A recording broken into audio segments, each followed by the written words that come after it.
Good evening. It's a warm welcome to our headquarters in Kanifing, and this is the news coming to you straight from Banjul. Also coming up, we are still part of a coalition government. GMC leader Mai Fati reveals before hundreds of party delegates attending the third and assembly of the Gambia Congress. Forwarding concerns from the home front, National Assembly members grill cabinet ministers on key development challenges in their constituencies. And a double inferno marks the end of 2017 for two neighborhoods in the metropolis. GRTS find out more on the loss suffered by a family in a major blaze and the firestorm that gutted an entire school building in Sanchaba Sulejo.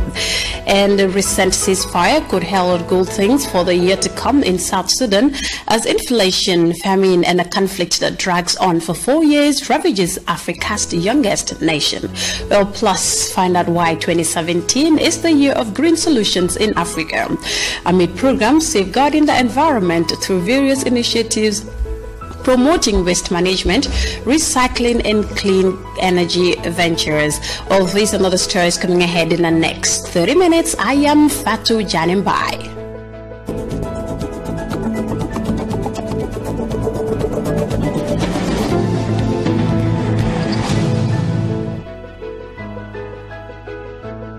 The news.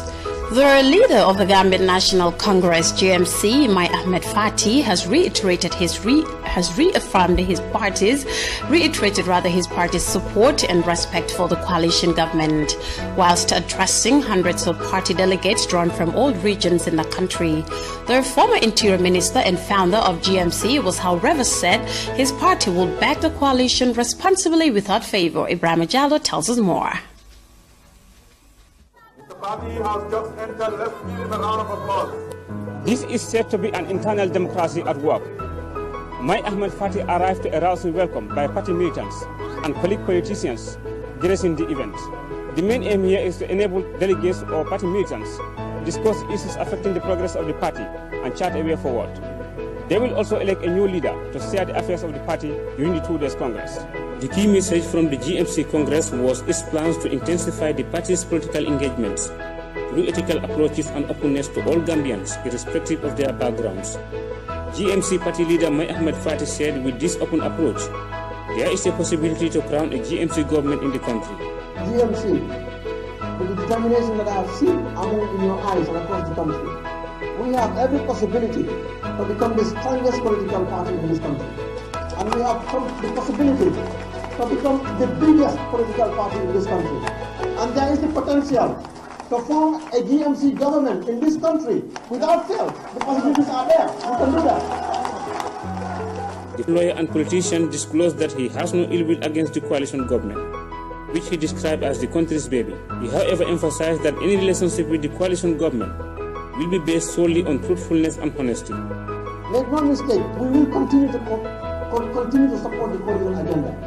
We will remain behind President Al-Mabara because the coalition is our baby.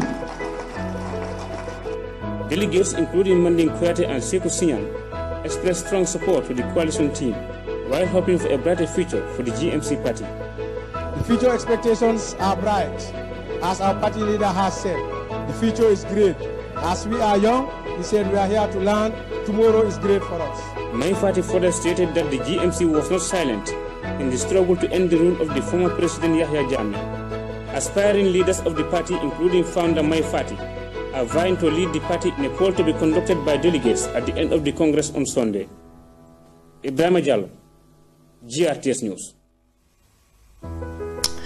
Now, deputies at the National Assembly Friday continued the adjournment debate, engaging government ministers, steering affairs in different sectors of government.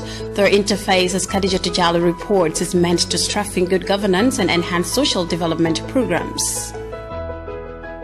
As representatives of the people and the second arm of government, National Assembly members engage government ministers on key challenges confronting their constituencies and general issues affecting the socio-economic development of the country. The southern part of Burkama, there is a village called Dasilano and a community in it called Tranquil. You have two different alcalos in this particular community. One collecting rates for Senegal and one for the Gambia. And tension has risen to a level whereby if I didn't even intervene, there is going to be a serious crime. Members expressed concern on a range of issues which include poor road network across the country, lack of electricity, health facilities, and challenges in the agricultural sector, amongst others. If ministers come here and take a defensive approach, then they will turn these chambers into a battleground. Serekunda West National Assembly member Madi Sise raised concerns on the continued waste management problems affecting his area. This has to stop. I think governments should do all what they can, either to relocate the backwarded dump site, because it's not fair for people's waste to be dumped around our area. The risks involved in certain occupations and jobs like the fire and rescue service was also observed by lawmakers, who compared their hazardous nature beside other low-paid employment, needing specific interventions to empower middle-income earners. Sometimes some of the firefighters are trapped in fire and they are burned to death. It happened in this country. The job that these people are doing is very risky, Madam Speaker, but looking at the amount of salary that they are paid is very small. The very first year that you join Gambia Fire and Rescue Services, you'll be there for 10 years without a promotion. Cabinet ministers also took turn to respond to critical issues raised by parliamentarians. The adjournment debate provides a singular opportunity for ministers and lawmakers to interact and debate pressing matters affecting national development. Now, when it comes to the prisons about child rights, you also mentioned, I understand that a new prison is being mooted and it will be built somewhere in the Congo. And I will definitely assure you that there is a already established committee to look into prison reform, and they will take into consideration the issue of child rights and child welfare in this new prison. For the first time in 2 decades, the National Assembly is pushing the interests of the people and development agenda to the forefront. It is a move that will add energy to the new dispensation, putting the Gambia on a solid foothold to embrace sustainable growth. Khadijatu Jallow, reporting for GRTS News. The Ministry of Finance and Economic Affairs has released a media statement on the new vehicle policy implementation, and it reads, part of the policies for 2018 approved to budget estimates by the National Assembly is the implementation of a government vehicle policy. This policy, the release further stated, clearly indicates that only ministers and permanent secretaries will be entitled to an official car. Furthermore, only heads of agencies, departments, and security services are entitled to official cars. Those that are not among the above-mentioned officials are kindly urged to surrender their vehicles to permanent secretaries and heads of agencies by January 10th, 2018 at their respective offices. The Ministry of Finance and Economic Affairs solicits the support of everyone as it embarks on a reform to free up resources for additional use in the provision of social services such as health and education, the release concludes. Now, young people are gathering to discuss the problems and developmental challenges created by illicit financial flows. The move is being spearheaded by Activista Gambia in collaboration with Africa Rising to raise awareness and train young people in the detection of illegal fiscal flows. Khadijatu Juara tells us more. Addressing participants, the coordinator of Africans Rising for Justice, Peace and Dignity, Mohammed Lamin Saidikan, said the training brought together participants to discuss relevant issues of concern to members. He pointed out that participants will be sensitized and be enlightened about justice for the country. Stop-the-Bleeding is actually a Pan-African campaign that's looking at illicit financial flows. That Africa is losing billions of dollars annually. There's been through tax evasion, tax avoidance by multinational companies. We are kind of enlightening civil society to understand that they need to hold governments accountable. They need to be vigilant to hold governments and multinational companies accountable so that the investments in Africa can be the interest of the people. Sedikan noted that it is important for Africans to do more in safeguarding the continent's resources, which he added are often exploited for the benefit of few. He advised participants to take a more proactive role in the development of the country. The national coordinator, activista Alhaji Nyang, said the training is intended to address the illicit financial flow and reducing the rate of poverty in the region. It's a one-day workshop intended to sensitize civil society organizations on the issues of illicit financial flow. And in the program also we are going to launch a campaign in the country called Stop the Bleeding campaign. This campaign is intended to ensure the issue of illicit financial flow are addressed in the country. Reporting for GRTS News, I am Khadija Tujuwara. And over now to some sad news. A fire outbreak recently occurred at Sukuta in the Kumba North settlement of West Coast region. The inferno ravaged the entire structure of the Cham family and virtually left them with nothing. Aisa Tujata has more in this report. Are the remains of what was said to be a fully furnished house, recently gutted by a firestorm in Sukuta. The outbreak has left the victims in a state of shock. Mustafa Cham explained how the parlor and 3 bedrooms plus a kitchen was consumed by the fire.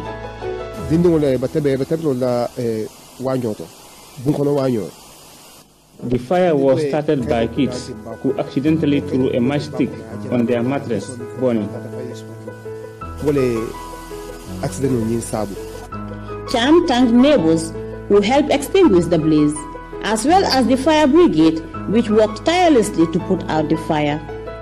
It's a moment of great need for the family, whose daily life has been deeply affected. The loss may be enormous and the pain too much to bear, but Karamo Cham accepted the incident in good faith, saying God is in control. Whatsoever happens in one's life, especially incidences of this nature, there should be no option than to be faithful. Karamo explained how Mustafa escaped from the fire whilst trying to save the lives of the children in the house during the outbreak. The window was broken for Mustafa to make his escape after successfully rescuing the kids. Yet for the Cham brothers, the important thing to be thankful for was the fact that no life was lost during the outbreak. Aisa Tujata, GRTS. Well, still on fire outbreaks in the metropolis, on Friday, a serious blaze consumed all the belongings of the Quranic memorization school in Sanchavasule Job. The inferno started at night when most of the students were at the mosque. Janke Ture has more in this report. A rather unfortunate moment for the Alhaji Quranic memorization school, as a fire outbreak ravaged the school facility. The school management says the blaze started Friday night around 9 p.m., consuming the entire building, including the school's collection of books and teaching materials. Community Chairman Kemo Jawara recounts the fire incident, which he said began when one of their students threw a burning matchstick on a mattress. The subsequent flames that followed consumed the entire building. As the inferno went out of control, members of the community intervened to help out before the Gambia Fire and Rescue Service arrived to put it under control. As a religious man, he attributes everything to God. So konala akabe macho me farasla tanga katita machikalo katita dronga asarta sponjoko so dindiya ma bonni no jedal dole dimbani cause. School principal Mustafa Jane explained that the fire outbreak consumed all their valuables, including a cash amount of $11,000, mattresses, students' wardrobes, including copies of the Holy Quran. The fire lasted an hour before it was finally put out by the fire and rescue service. A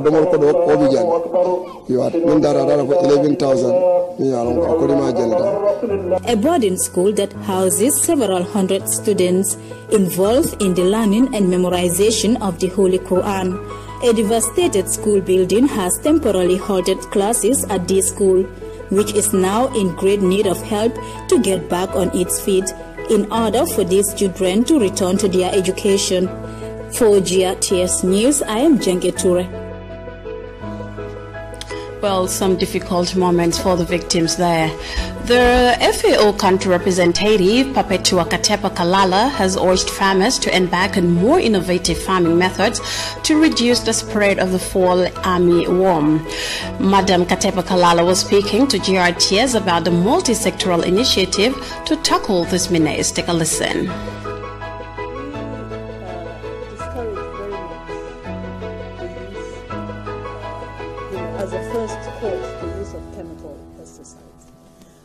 Because chemical pesticides have a lot of other consequences. First of all, they do not necessarily get rid of the fall armyworm.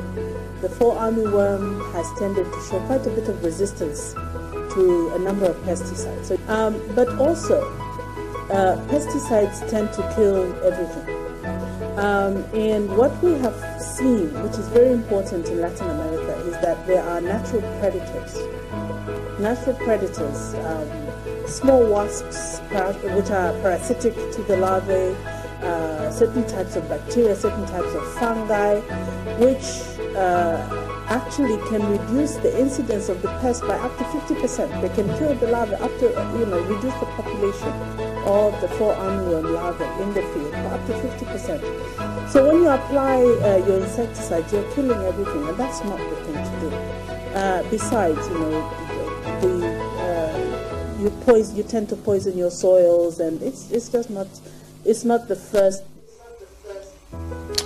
The FAO country representative, Madam Papetua Katepa Kalala, there speaking to GRTS. Now moving on, the Minister of Health and Social Welfare, Safilo Sise, has launched the Viral Hepatitis Prevention and Control Policy and Strategic Plan 2018-2022. The event held at the Serekunda General Hospital was graced by senior health officials and members of the community.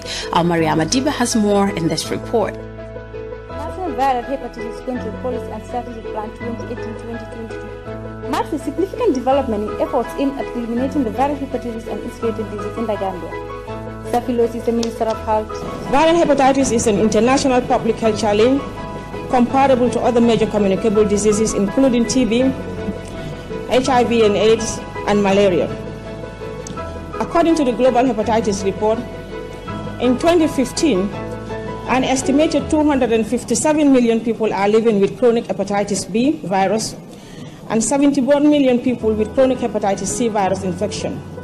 Importantly, viral hepatitis was responsible for 1.34 million deaths in 2015, comparable to deaths caused by tuberculosis, but higher than those caused by HIV. The CEO of Serekunda General Hospital, Keba Mane, emphasized the importance of the 5-year strategic plan in the drive to attaining quality health for the citizenry. Our studies have shown that the national prevalence rate of hepatitis B infection is nearly 10%, which has by far surpassed the national prevalence rate of HIV of 1.4%. Moreover, liver cancer, one of the main causes of which is hepatitis B virus, is found to be the most common cause of cancer among the reproductive age group. The WHO representative highlighted the effects of the virus, which he said remain both a health and development challenge. The launch of the National Viral Hepatitis Prevention and Control Policy and Strategic Plan for the Gambia. As we have heard from the previous speakers, we have about 5 viruses that are causing viral hepatitis here.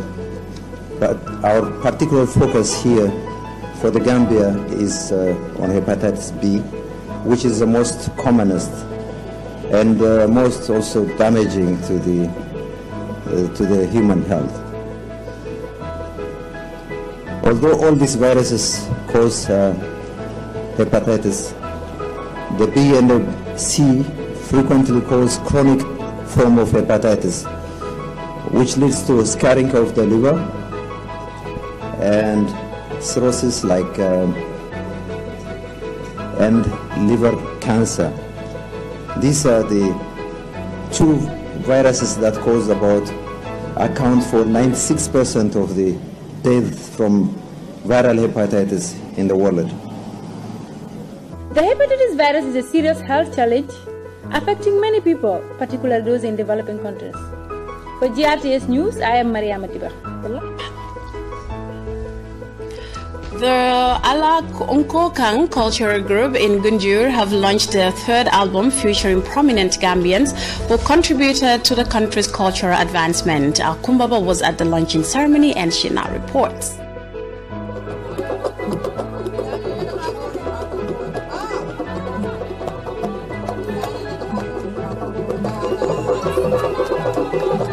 The launching of this new album is a major achievement for the Ala Nkokang Cultural Group, which is meant to nurture the rich cultural heritage of the Gambia. The album features prominent Gambians who participated and contributed immensely to the promotion of Gambian culture. Fatou Cissé, the president of Ala Nkokang Cultural Group in Gunjur, outlined the rationale behind the group's formation and acknowledged the crucial role and support local donors continue to render the preservation of the Gambian cultural legacy. Universal Properties CEO Alaji Sanyang, one of the sponsors of the program, expressed his passion for culture and stressed that such initiatives need to be recognized and encouraged to empower women.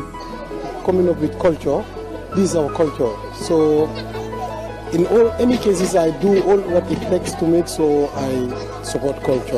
Yeah. So this is why, as Universal Properties and as an individual, we come up to make sure we give them any support we can. Acknowledging women engagement in social development, Musa Suso also shared his impressions. With Alai Sanyang, from here, definitely we'll put our hands together to give them a support that is needed. So definitely I'm so impressed. The director of Gunjul Project, Alaji Bojang, reaffirmed his commitment to support women groups in their drive to amplify their success. It is very important to support people who wants to support themselves and also promoting the culture, because that's what we are for as a community tourism, you know. So that's why we think it is very important for us to be give them a support, and then they want to support themselves as well. They're very wonderful what they're doing for their community and their tradition. Extending its reach and audience base, this is the third album launched by the Ala Nkokang Cultural Group. Organizers are hopeful that such initiative will have a positive impact in promoting the country's cultural heritage. Reporting for GRTS News, I am Kumaba. Well, time now to take our first break. A look at sports when we return, then go away. Carry your bank everywhere you go with the GT Bank Gambia mobile app. Take control of your account anytime, anywhere with ease and security. Do your banking the smart way with the GT Bank Gambia mobile app. Check your account balance, transfer funds, buy now with cash power and mobile credit, withdraw money from our ATM and POS, and pay your bills, request for a Verve card or Visa card, check your Forex rates, and do so much more in just a few steps. Download the GT Bank Gambia mobile app today from Google Play Store or Apple Store. Do your banking the smart way. Do your banking now with the GT Bank Gambia mobile app. Terms and conditions apply. GT Bank, wouldn't you rather bank with us?